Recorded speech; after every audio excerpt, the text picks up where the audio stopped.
Hyderabad nutrition international نے Sindh food authority اور national centre of excellence on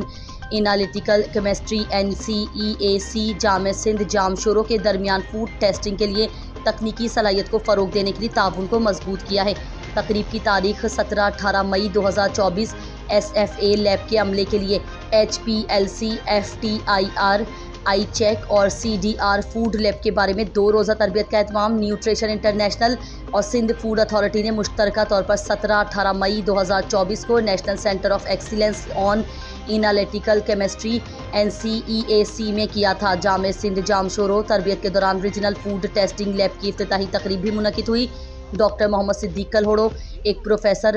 meritorious vice chancellor Sindh university Jamshoro اور mister Agha Fakhar Hussain, director general Sindh food authority نے regional food testing laboratory کا افتتاح کیا۔ اس lab کا مقصد غذائی مصنوعات کی جانچ کے لیے نیوٹریشن انٹرنیشنل کے تعاون سے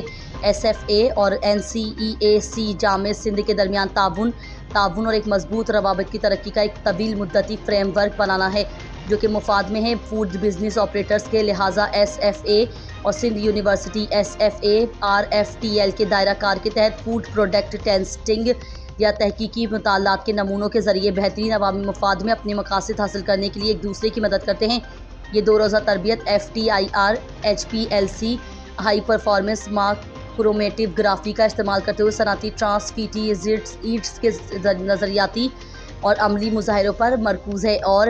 CDR food lab vitamin A اور D صنعتی ٹرانس چربی کا پتہ لگانے اور ان کی مقدار معلوم کرنے کی جدید طریقوں مرکوز ہے۔ کھانے کی مصنوعات میں یہ hand on training food safety کو یقینی بنانے اور فوڈ